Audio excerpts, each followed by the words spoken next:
Good afternoon, students. Class 7, Social Science, chapter number 4, the Mughal Empire. Here is the fourth video of this chapter. In this video, we will study about Sher Shah Suri. Let's start our topic.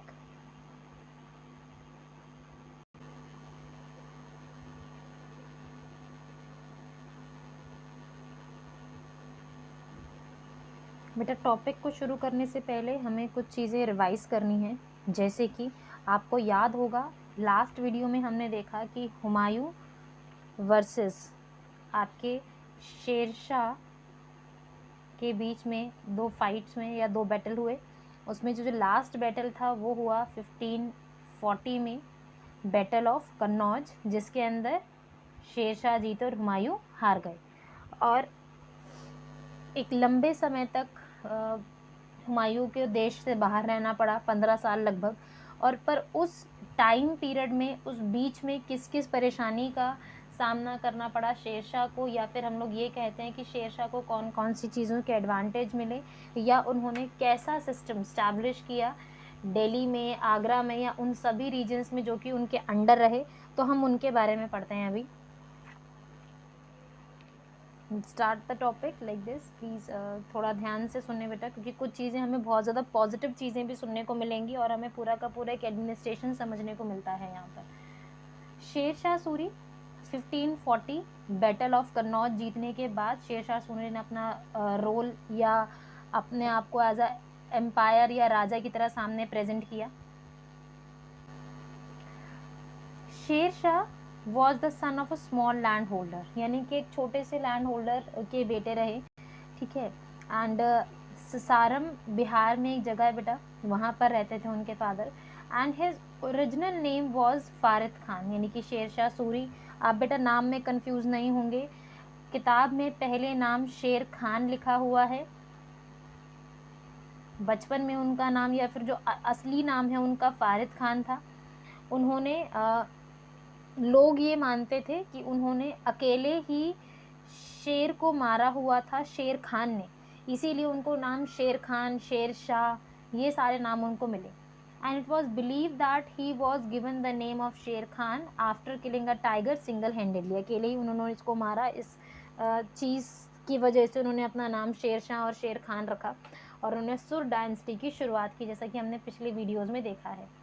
Next is and ambitious Sher Khan joined the Mughal army when Babur came to India. जब बाबर दिल्ली आए, या जब particularly जब उन्होंने India पर attack किया राजा बनने के लिए, ठीक है, लोधी इसके ऊपर अटैक किया गया था, तो उस टाइम पीरियड पर शेर खान उनकी आर्मी का हिस्सा थे, सैनिक रहे, ठीक है। There he learn all the strategies of Mughal and warfare, यानी कि उन्होंने मुगल से ही सीखा कि किस तरीके से लड़ाई लड़नी है, किस तरीके से स्ट्रैटेजिकली गेम खेलना है, और किस तरीके से चीज़ों को जीता जा सकता है as a king, as a ruler. तो ये सब चीज़ें उन्होंने बाबर से सीखी। And after the death of Babur, पर बाबर के मरने के बाद ही टर्न पॉलिटिकल इंस्टेबिलिटी, कहीं ना कहीं जो पॉलिटिकल प्रॉब्लम चल रही थी उनके बेटों के बीच में, जैसे कि बाबर अकेले ही हुमायूं को अपना वारिस बना गए, उनके 3 बेटे और थे, ठीक है, उनको वारिस नहीं बनाया गया, वो उनके पर्सनल चॉइस रही।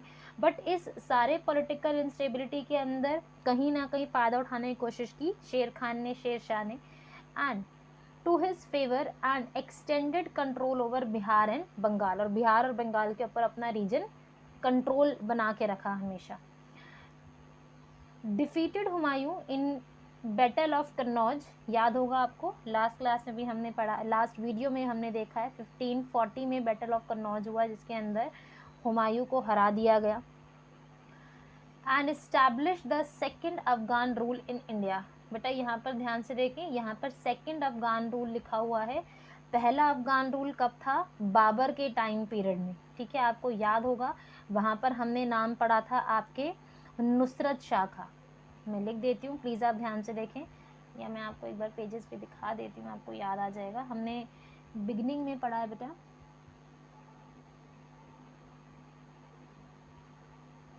Here it is. Battle of Ghaghra हुआ 1529 में नुसरत शाह और बाबर के बीच में, जिसमें नुसरत शाह हार गए थे। आपको याद होगा हमने स्टार्टिंग में देखा था कि बाबर जब दिल्ली आए, बाबर जब इंडिया आए तो उनको कुछ चैलेंजेस फेस करने पड़े। तो उन चैलेंजेस में से अफगान्स भी बहुत बड़ा चैलेंज रहे। तो पहले जो अफगान रहे वो नुसरत शाह रहे, जिनको बाबर ने हरा दिया। फिर बाद में नुसरत शाह के हारने के बाद आपके पास शेर शाह सूरी आए, जिन्होंने अपना चैलेंज या अपना एक एम्पायर फिर से इस्टेब्लिश करने की शुरुआत की। He continue to annex many more regions. अब जब राजा बन गए वो शेरशाह या शेर खान, तो उन्होंने धीरे धीरे करके अपना एरिया बड़ा करना, एक्सपैंड करना शुरू कर दिया। और मालवा, ग्वालियर और राजपुताना सभी जगह बेटा एमपी में है, आप लिख सकते हैं, all the places are in MP. तो उन सभी एरियाओं को अपने अंडर कर लिया।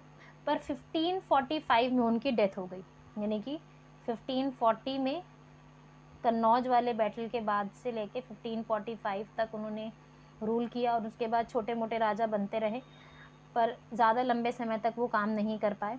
ठीक है, डेथ जो हुआ उनका बेटा 1545 में हुई, died in a accident gun powder explosion. मतलब बारूद रखा हुआ था कहीं पर, और आर्मी वाले, मतलब जहाँ पर आर्म्स रखे जाते हैं, हथियार रखे जाते हैं, उसी एरिया के अंदर कुछ गन पाउडर एक्सप्लोजन हो गया बारूद के अंदर, और उसकी वजह से कलिंजर एक जगह, एक फोर्ट है बेटा कलिंजर यूपी में, जहाँ पर ये एक्सप्लोजन हुआ और वहाँ पर उनकी डेथ हो गई। और जैसा कि हमने पहले देखा कि वो ससारम बिहार के रहने वाले थे, और उनको जो दफनाया गया वो भी ससारम बिहार में ही दफनाया गया। हेयर इज अ टॉम जहाँ पर उनको दफनाया गया। आफ्टर दिस अब हम थोड़ा सा पढ़ेंगे बेटा कि कौन सी पॉजिटिव चीज़ें रहीं शेरशाह सूरी के अंडर, या शेर खान या शेरशाह के रूल के टाइम पीरियड में, जो कि हमें देखने को मिलती हैं। प्लीज़ बेटा थोड़ा ध्यान से सुनेंगे, क्योंकि कुछ अच्छी चीज़ें हैं और एग्जाम में भी डिफरेंट फॉर्म्स में पूछी जा सकती हैं।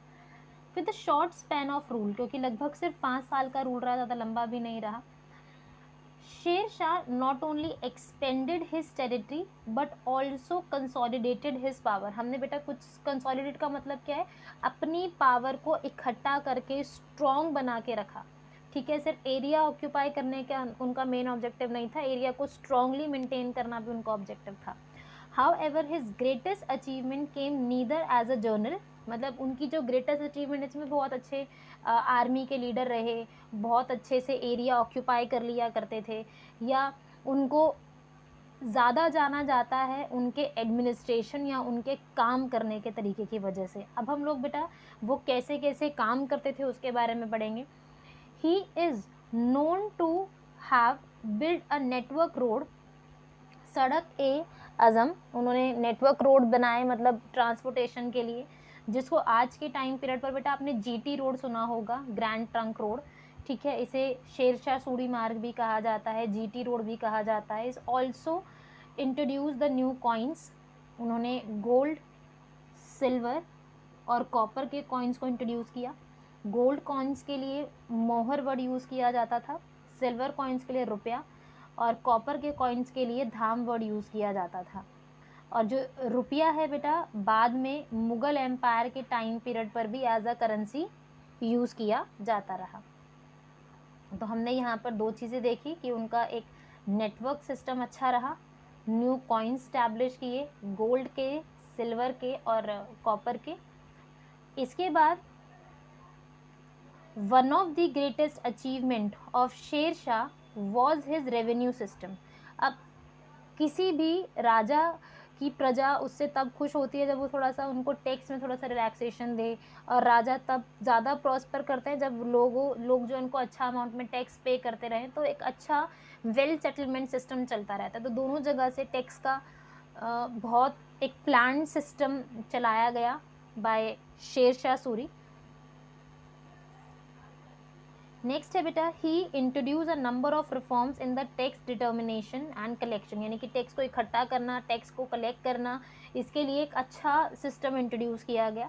A system of land assessment, अब लैंड को ना चेक करते थे, असेसमेंट का मतलब है उसे चेक करना कि लैंड कितनी अच्छी है, और लैंड को कैटेगरी में डिवाइड करते थे 3 कैटेगरीज में, कि सबसे अच्छी लैंड, एवरेज लैंड और पुअर लैंड।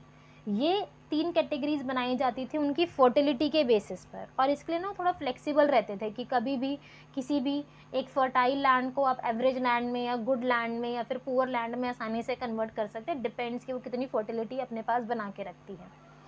इसके बाद है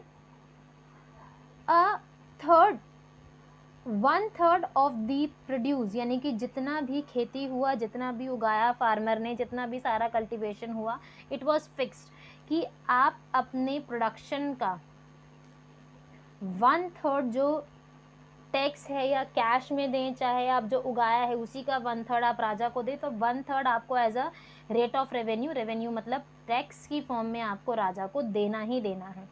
द पीजेंट्स का मतलब होता है बेटा जो छोटे किसान होते हैं उसके लिए पीजेंट्स वर्ड यूज़ किया जाता है। कुड पे the taxes either in cash, या तो वो मनी की फॉर्म में दे सकते थे, और इन काइंड, यानी कि मतलब आप जो उगाया वही आप टैक्स की फॉर्म में दे दो, कुछ ऐसा। The system of tax collection was very strict, यानी कि टैक्स आपको देना ही देना है, ये फिक्स था। And while the assessment was lenient, पर जो असेसमेंट का काम है यानी कि गुड एवरेज और पुअर वाली जो कैटेगरी डिवाइड करनी है वो थोड़ा लीनियंट रहता था, यानी कि थोड़ा सा मतलब ज़्यादा स्ट्रिक्ट नहीं थे उस चीज़ के लिए। ड्यूरिंग द फेमाइन और फ्लड, यानी कि जब बाढ़ आ जाए या फिर जब सूखा पड़े, फेमाइन मतलब सूखा पड़ना, ड्राई जब हो जाता है यानी कि बारिश नहीं हो रही है, बहुत ज़्यादा प्रॉब्लम हो जाती है फार्मर्स को।